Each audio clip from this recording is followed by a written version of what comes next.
Ian Lindsay of Lindsay and Associates has played an active role in the local community since 1979. He has been with RE/MAX, Vancouver Island's most advanced real estate business network, since 1996, marketing and selling residential, rural, strata, recreational, investment, and project development real estate.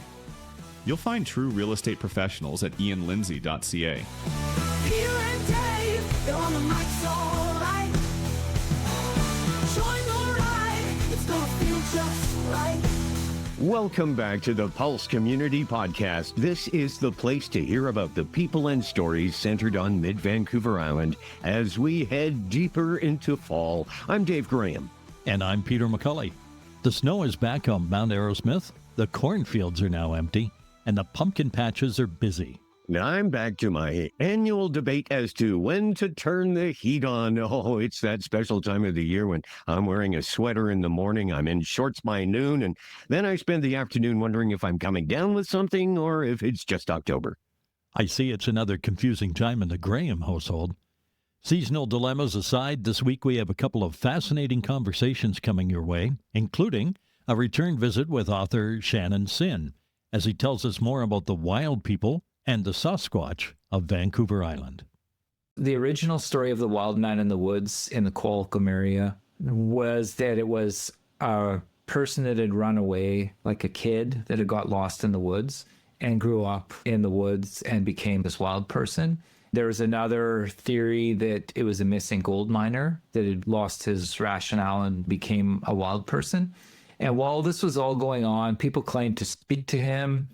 Pharmacist Aki Shaw will be telling us about various travel vaccinations for those traveling abroad, as well as updating us on measles, flu, and COVID vaccines. I mostly recommend the food and waterborne as non-negotiables because you can't possibly control that. You would have food and water and you don't know the exact source, even though it's a good restaurant or a hotel or something. So food and waterborne are the most common ones. And then after that, there are arrays of different vaccines depending on your travel situation. The Pulse community is expanding. First up, we have a football podcast with Aaron and Chef Jonathan Fraser from the Courtenay-Comox region. They talk NFL, CFL, including the Seahawks, and fantasy football. Oh, and here's the thing. Jonathan is a chef, so I figure there's likely to be a recipe or two involved, right? I'm thinking pregame appies, snacks during the game, then you have halftime and postgame menu planning, lots of opportunities to serve up something special. Hey, if there is a better way to do chicken wings, I'm interested. Dave, didn't you just tell us recently on one of the podcasts that you were on a new diet and exercise program? Why, yes, Peter, I did. I've taken action. I now park way further from the donut shop than I used to. Don't look at me like that. It's baby steps, my friend, baby steps. And last week, we debuted Gunsmoke as the first program in our radio archaeology series at thepulsecommunity.ca. This week, you can enjoy an episode of Dragnet starring Sergeant Joe Friday. Just the facts, ma'am. Oh, love it. Classic radio drama. Joe Friday was played by Jack Webb. And here's evidence of what a good job he did with that character. When Jack Webb passed away in 1982, he was buried with full police honors. That's a very rare thing for a civilian. But that spoke of Jack Webb's legacy. Hear for yourself. Tune into Dragnet. The episodes were created from actual case files of the Los Angeles Police Department. Hi, Peter and Dave, and hello to everyone tuning in to The Pulse. I'm Charlene Smith, the Executive Director of the Parksville Qualicum Community Foundation, and I'm here with a reminder that the Fall 2025 Neighborhood Small Grants are now open from September 15th until October 31st. These grants are for everyday residents of the Parksville, Qualicum Beach, and surrounding oceanside communities, anyone who's looking to make their neighborhood stronger. You don't need to be part of a nonprofit or have any special experience. All you need is an idea to help people connect.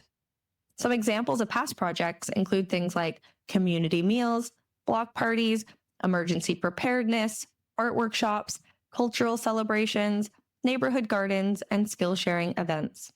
If it brings people together, helps neighbors get to know each other, and builds belonging, then it's a great fit for neighborhood small grants. You can apply now for up to $500 for your project, and the process is simple. Just head to parksvillequalicumfoundation.com, click on Neighborhood Small Grants, and create an account to fill out a short online form. And don't forget that we're here to help along the way. Please reach out if you have any trouble. Applications close on October 31st, so now is the time to share your idea. We can't wait to see the creative community building projects that our Oceanside community members come forward with this fall. Thanks again to The Pulse for helping us spread the word. At Thrifty Foods, we love to help nonprofits, charities, and schools.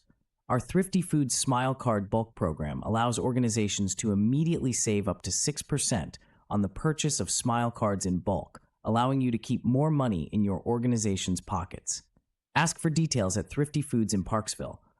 Our thanks to Thrifty Foods for their support of the Pulse Community Podcast. Hey, we have some sponsorship opportunities still available for those who wish to reach the Mid-Vancouver Island area specifically. Head to our website, click on the Contact Us tab, and leave us a written or spoken message at thepulsecommunity.ca. We invite everyone to feel free to reach out, whether it's about sponsorships or to add a comment about our content or to share information. I booked my appointment for this week to get my flu and COVID-19 vaccinations. I just have to remember to pack my own treat for afterwards if I can get through the process without too many tears. After my shots last year, I asked for a lollipop. All I got was funny looks. Okay, let's get the latest on vaccines from a local expert. Here's Marilyn. Pharmacist Aki Shaw is in the green room. He'll be telling us about various travel vaccinations for those traveling out of the country, as well as updating us on measles, flu, and COVID vaccines. Welcome to the podcast today, Aki. Thank you for having me. The measles has been in the news quite a bit the last few months. I thought measles was one of those things like polio and mumps and chickenpox that had gone away because of childhood vaccination programs over the years. Yes, it was like that for a very long time, though it has started to creep up again. And that makes us realize the importance of ongoing vaccinations. Some diseases, they do have prevalence. If we let down our guard, they start to come back into society. And not all vaccines are bad in the sense, say, for example, a lot of people fear about autism and instances of autism before measles vaccine and after measles vaccine, because we have a lot of data because it's so long. In the retrospect, it hasn't changed. So, of course, that's not a correlation. If it was, we would have seen a huge jump in all sorts of other things that weren't happening. And not all vaccines are made out of intent of selling and making money and stuff. So measles is a philanthropic vaccine, actually. A lot of them in the past were. So I think people should for sure keep doing those. It's safe for their children and safe for the community. What's your experience been with people the last 6 months or so looking for information on measles vaccines? Because there was a lot of confusion in terms of guidelines, because there are multiple bodies. There's like the public health side, like the BCCDC, and then there is college side, like College of Pharmacists, and then BCPHA. And so I directly had to fetch the proper guidelines from the horse's mouth. And they said anyone born in 1970 or later who haven't been immunized, they should get a booster dose or a series, like dose 1 and then 1 month later, second dose. Those who were born before 1970, they should have natural immunity. And they left a gray area for me to decide, like for people between 1960 and 70, if they don't remember, then they can still have a booster. That's what I've been telling to my patients. You don't need if you were born like before 60 for sure. And in between 60 and 70, I leave it as recommended 1 booster dose. And then after 70s, if you have had it, that's great. If you didn't have, then you need to complete the series of 1 dose and then a month later, another dose. So measles is not just a childhood illness. No, it starts as soon as we are born. That's why we see even children have measles. And of course, their immunity is still maturing. So the incidences are more. That being said, as we grow, we develop resistance to the disease.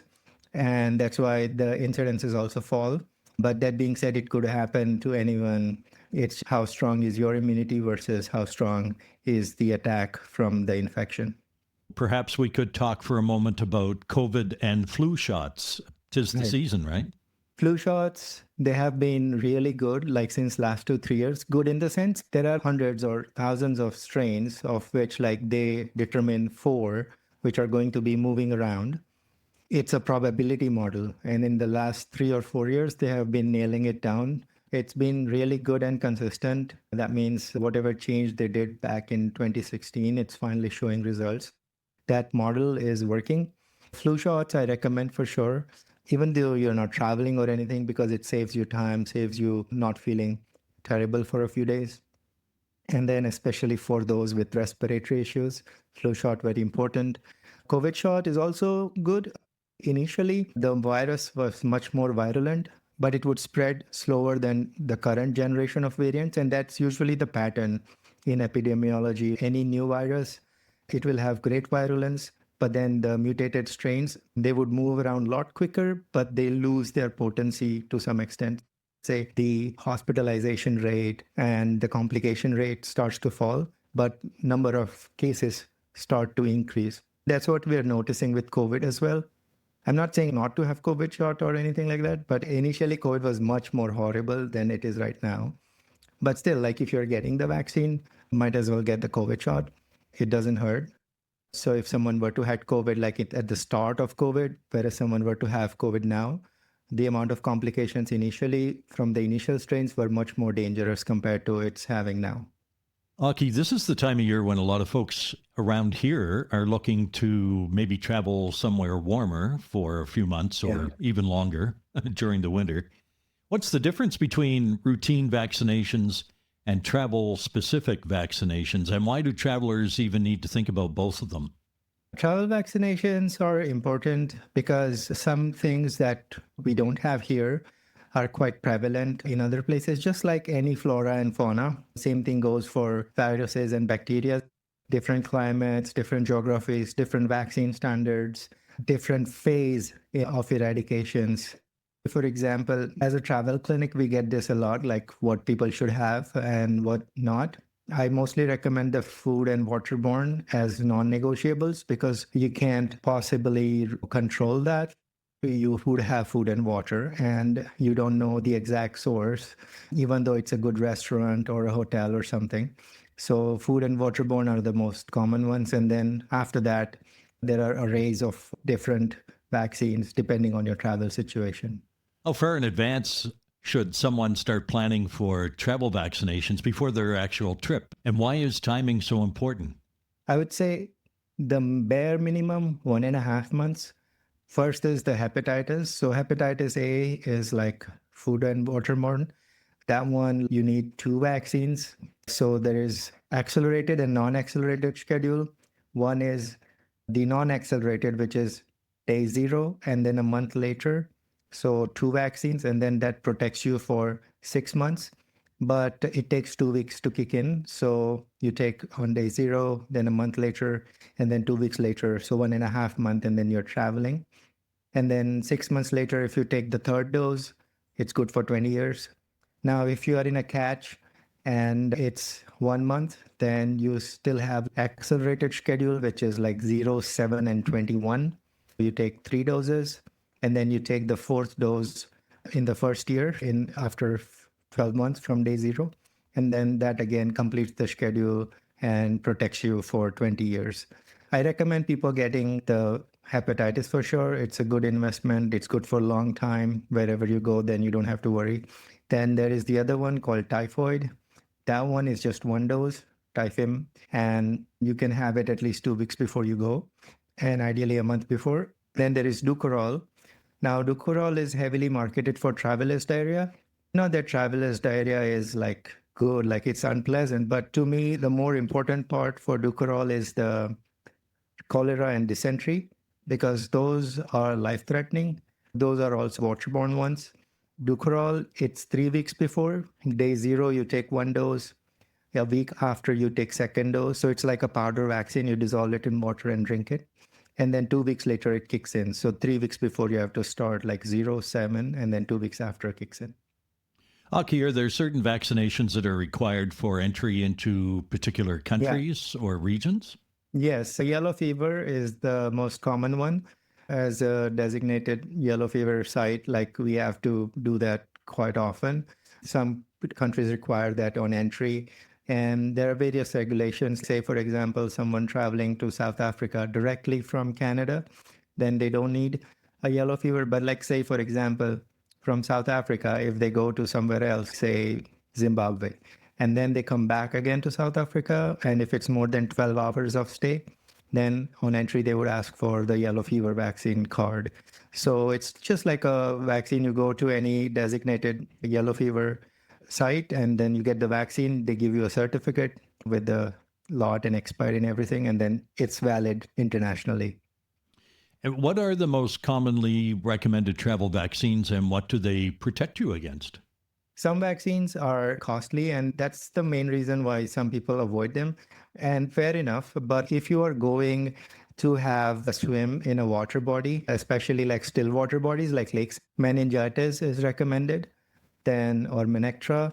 Then if you're doing the same but in Cambodia or Vietnam or something, then Japanese encephalitis and meningitis. If you're going on a wild safari and you feel like there could be a chances of you getting bitten, then the rabies vaccine. Now, all of these vaccines are anywhere from $100 to $200. So I would say while planning your trip, also include these expenses in your budget.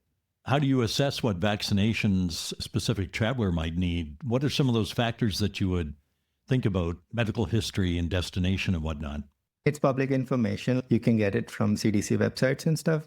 And then the key is to filtering out, recommend every single thing, but you don't need everything.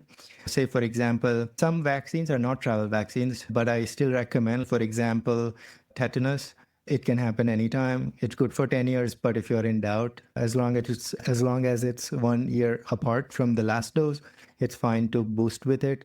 Second, I recommend Shingrix. Now, Shingrix, again, is not a travel vaccine, but shingles happens whenever you are in a state of stress. And that tends to happen when your schedule changes, your sleep changes. A lot of people end up having shingles when they are traveling. It's not a pleasant experience. So someone above the age of 50 and with chronic illnesses like diabetes and blood pressure, I recommend them have shingles as well. Tetanus, another one, if they're in doubt, they haven't had in the last 10 years. And then the other important factor is their cardiovascular health and their respiratory health. In that case, I would recommend them like RXV, also the standard COVID and flu shots. Are there any typical side effects that people might experience from some of these travel vaccines you've been talking about? There are. In terms of the vaccine sides, most of the side effects that I have seen are swelling or redness at the site of injection, especially with powder vaccines like yellow fever, because they're like powder and we mix it with saline right before we inject. Larger the particulate size, because they're not as fine as pre-dissolved ones. Because it's a foreign substance to your body and your immune system is reacting to it, you might feel a little bit down or tired, mild fever or chills, because it's mimicking that mild episode of that infection. Those are the common things I observe. It's very variable. Some people get it, some people don't feel anything. The one that I've seen most side effects with is the mefloquine or the malaria one. Those ones have like mood related side effects. So someone going through menopause, I've seen that it affects their mood a lot more, and you don't want that during travel trip. Mefloquine is another one. It protects against malaria, but nowadays mosquitoes carry a lot more than just malaria. They carry dengue, chikungunya, and so much more. So you would still be heavily reliant on DEET and mosquito sprays. And I would say mefloquine has more reactions. The other ones are not that bad. Are there any common misconceptions about travel vaccines that you frequently encounter as people come to find out more about them? I know one patient, he said, we have a God-given travel vaccine, which is our natural immunity, which is good. Last time when I went to India, like after 6 years of my stay in Canada, I had a stomach upset. Now, I thought being from India, I would never have something like that. I grew up there. But the thing is, if you don't use it, you lose it. And same goes with the immune system. They are not fighting and fending off these antigens on a day-to-day basis. When you get another exposure after a long time, or it's your first exposure, it's even worse. In the Mayan civilization, they were never exposed to smallpox. And then all of a sudden, 6 months later, 50% of it was wiped off. It's like that. Like The first exposure is way more deadlier than mild doses of exposure, which in a way is a concept of vaccine, right? So it's not like your natural immune system is up for it. It's like you are trying to face an enemy without knowing anything about it. Aki, I want to thank you for your time today. Thank you so much for having me. Our thanks to Pharmacist Aki Shaw for adding his expertise to the pulse. BC's pharmacists are now able to prescribe for contraception and many minor ailments. For more information, head to the website seeyourpharmacist.ca. This is the Pulse Community Podcast, available on Amazon, iHeart, Apple, Spotify, TikTok, and YouTube. Plus, you'll find us on Instagram and Facebook. Sign up for our newsletter, and you'll be among the first to know when the incomparable Roy Henry Vickers will be on the program. Oh, I was on his website the other day. You could pick up a limited edition print and expect to pay at least a couple of $100 for an original artwork. We're talking thousands, more like tens of thousands of dollars. But for about $20, you get 42 of his works in coloring book format, suitable for colorists of all ages. Roy Henry Vickers, coming soon to the Pulse Podcast. Then we have Paul Nicklin scheduled to appear, and he has a new book coming out as well. And I was visiting his website the other day. His photographs are phenomenal. Wolves, polar bears, spirit bears, whales, seals, lions, elephants. This man, well, he's also a filmmaker and a marine biologist, and he is dedicated to creating images that move people into taking action toward conservation. Paul Nicklin of Danus Bay, co-founder of seedlegacy.org, will be here to chat about his photography, the state of the environment, and a new book he will be publishing that you can be a part of. Actor, writer, soon-to-be producer Chela Horsdal joins us to talk about her various TV and movie roles, including that of the Federation president in Star Trek Discovery. Sandra here from the Aerosmith Community Recreation Association, ACRA for short. The 56th annual Coombs Candy Walk will take place at the Coombs Fairgrounds on Friday, October 31st from 6 to 8 p.m. This year's theme is Midnight at the Library. Come trick or treat through child-friendly storybook-themed rooms. Try out the old-fashioned cakewalk. Admire the pumpkins. Take your picture in the photo booth. Grab a snack at the concession and stay for the fireworks at 8 p.m. There will also be a haunted barn for those looking for something a little spookier. Admission is by donation. This event is only made possible through the incredible effort of community volunteers with support from ACRA, Aerosmith Agricultural Association, the RDN, and other local businesses. For more information or to sign up to volunteer, check out aerosmithrecreation.ca. I hope to see you at the annual Coombs Candy Walk on October 31st. Ian Lindsay of Lindsay and Associates has played an active role in the local community since 1979. He has been with RE/MAX, Vancouver Island's most advanced real estate business network, since 1996, marketing and selling residential, rural, strata, recreational, investment and project development real estate. Ian has received several awards recognizing his exceptional community commitment locally, as well as awards for outstanding performance and achievement from both RE/MAX International and the Vancouver Island Real Estate Board. You'll find true real estate professionals at ianlindsay.ca. Windsor Plywood in French Creek specializes in hard-to-source interior and exterior home finishing products, including flooring, doors, and moldings. Windsor Plywood French Creek carries high-quality, responsibly sourced products and are committed to providing outstanding value and personalized one-on-one service to all of our customers: homeowners, do-it-yourselfers, renovators, builders, designers, craftsmen, and contractors. Regardless of the type or size of your project, Windsor can help you bring your vision to life from start to finish. Let Windsor Plywood in French Creek help you with your renovation, new build, or building project. Call 752-3122. We here at the Pulse Community Podcast proudly proclaim that we are all about the people and stories of Mid-Vancouver Island, and we're delighted to include stories for the youngsters among us. They are called Skookum Kid Stories, and you can hear all about Captain Dave's adventures aboard the Mellow Submarine. We also have stories about Gracie and Peter. Gracie is a dog, Peter isn't, and they get out to all kinds of familiar places and events. All of our kids' stories have underlying themes that emphasize values supporting family and friends and caring for others and the environment. You'll find those stories at thepulsecommunity.ca, skookumkids.com, Apple, Amazon, iHeart, Spotify, and YouTube. We have added a new dimension to our storytelling. We now have coloring pages to go along with each new episode. So now you can download these PDF files and color along with the story. Our next guest is a storyteller. Well, the stories come out after a great deal of research. Here's Marilyn. Shanon Sinn is the author of The Haunting of Vancouver Island and editor and publisher of Black Cat, a collection of eerie tales set in BC's Pacific Northwest. Shanon received his comics and graphic novel certificate in Victoria and has a writing degree from Vancouver Island University, where he was awarded the Barry Bradford Award for Journalism. He was the host of Folklore Thursday and Weird Wednesday on Twitter. Thanks for joining us on the podcast once again, Shanon. Thank you for having me, Peter.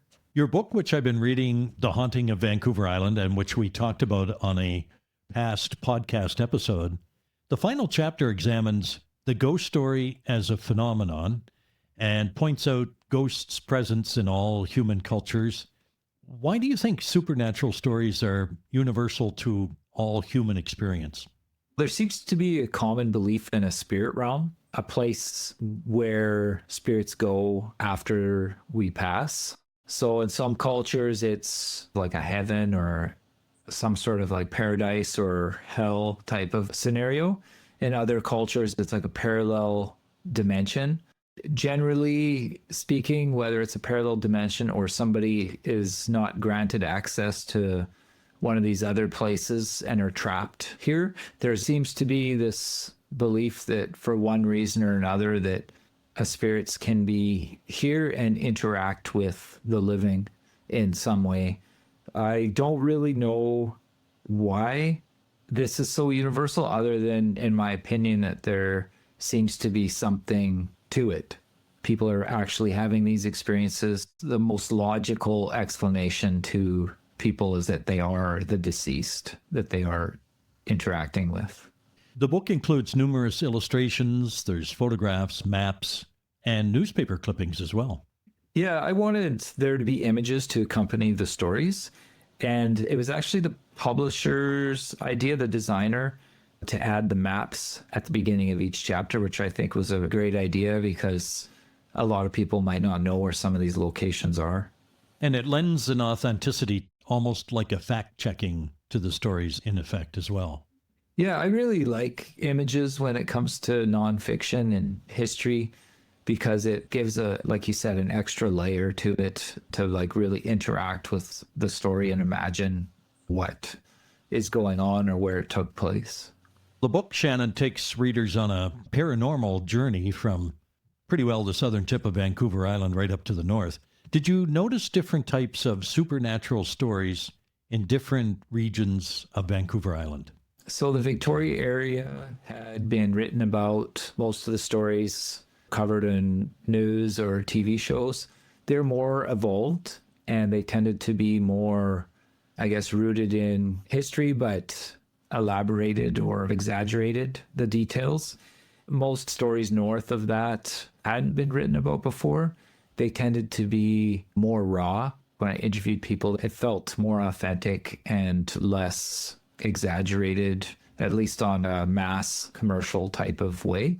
All types of folklore or urban legends take a life of their own on, but when you get commercialism involved in some of the stories, it's handled. It's like it's not organically being changed over time. It's less authentic, I guess you could say.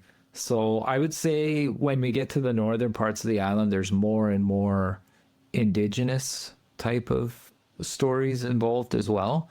So you have different types of spirit entities that visit abandoned villages or live in the woods, in the water, or near beaches.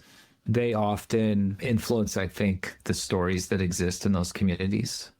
Shanon, what story from the book most changed your own understanding of Vancouver Island's supernatural landscape?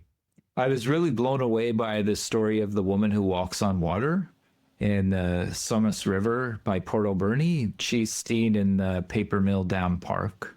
There's a number of reasons for this. Usually when there's stories in communities about an Indigenous ghost, the ghost is often wearing regalia, like very ancient. And this woman that was seen walking on the water, Indigenous woman, was just described as wearing old-fashioned dress. So right away, that was very interesting to me. The story had survived for a couple of generations. The primary witness that shared it with me is a younger Indigenous woman who had first heard about it. Her grandmother had heard about it. The thing that really got me, like, the story is cool because she speaks. A lot of ghosts don't. She would be seen walking on the water and she would come up to people and ask them, "Have you seen my baby?" I researched that as hard as I could. I found that a couple of Indigenous women had worked at the paper mill that used to be there. The craziest thing was that there used to be a platform over the water, exactly where people said that they saw this woman walking on water. So where you see these people when on shows or whatever, they say that like a residual haunting is like a spirit that just doesn't seem necessarily aware, but keeps going over what happened in the past. It just made me think, why is this woman walking where there used to be a platform? It made me think that there's more something to this than other stories. And then, like I said, the fact that she speaks, I think, is interesting. And then, of course, that she's an Indigenous woman, but not wearing old-fashioned or like traditional regalia. So it feels like this is something that people have actually experienced. After years of research into this book and now more books as you've moved along, Shanon, and Vancouver Island supernatural folklore being the topic, how has your own relationship with the unexplained evolved? I would say that I'm less skeptical personally, though I still think that people that say that they have the answers, I don't believe that they do. I also approach the subject more as folklore now, because I'm interested in the stories and I'm less interested in perceiving it as the quote unquote paranormal. That whole subject gets a little bit religious or less interesting to me because people have ideas of what they are and how to exercise or how to find information from them, talk to them. And that isn't as interesting to me as the actual stories. We had Chris Berger on the podcast who told us his story of seeing a Sasquatch in Dashwood, just outside of Qualicum Beach. One chapter in the book is dedicated to the wild people of the woods.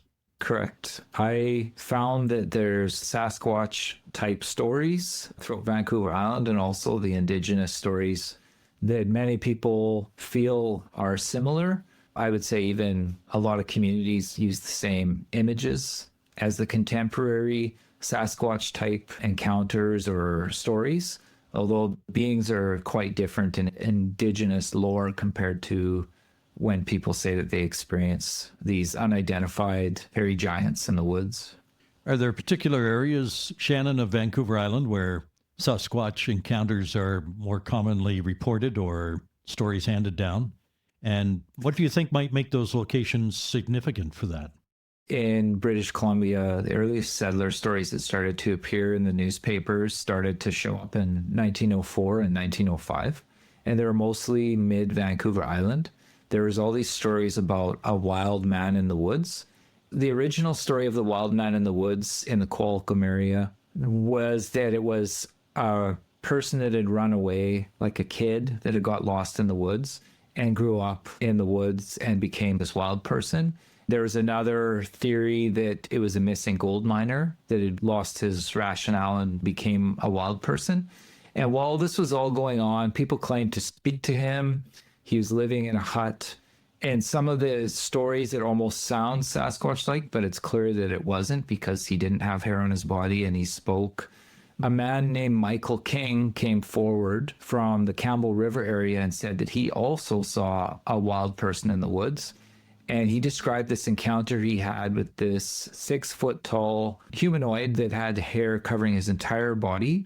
When he went back to where he had this encounter, he had startled this being digging roots, he went back and he found large naked human footprints in the mud.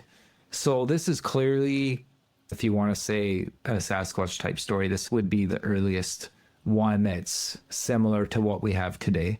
One thing that's interesting is that when he asked the Indigenous people of the area about this creature, their story was that an orangutan had escaped from a Spanish vessel that was visiting. A side note is that there's a lot of Indigenous oral stories about the Spanish.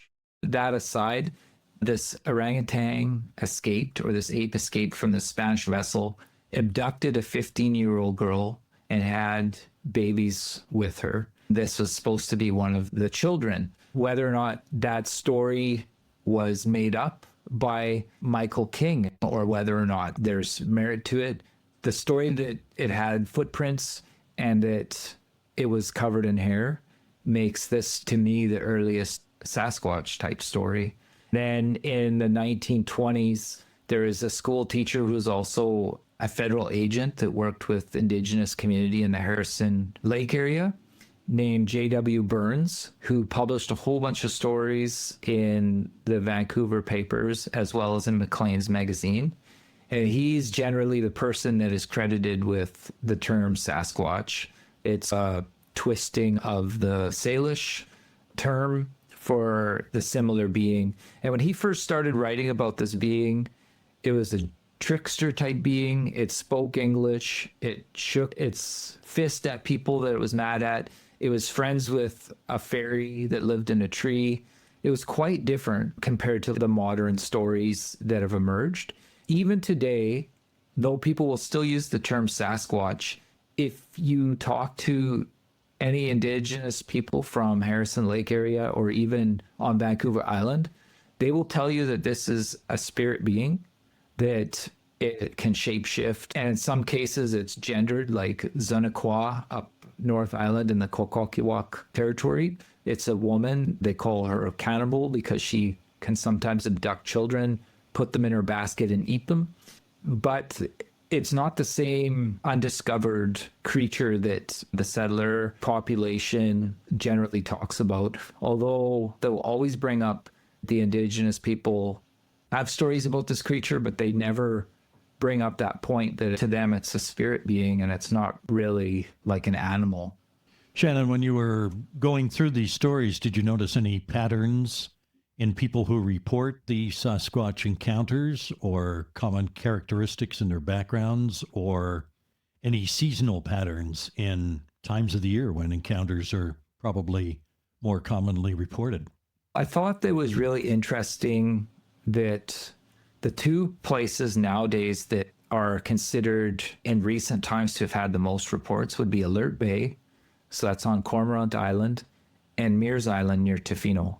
Alert Bay is really interesting because it doesn't really have any forest, doesn't have any deer. It's mostly homes. The sightings were usually in the cemetery, and there's audio recordings that made it onto the news.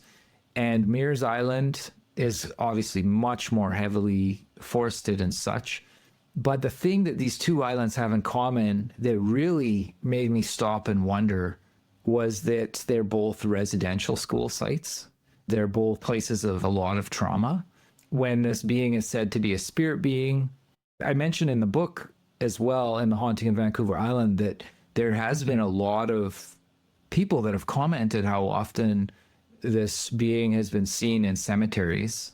So that's really strange to me. Makes it more rooted in something more supernatural than being an undiscovered being that would just swim to an island to make appearances in this community.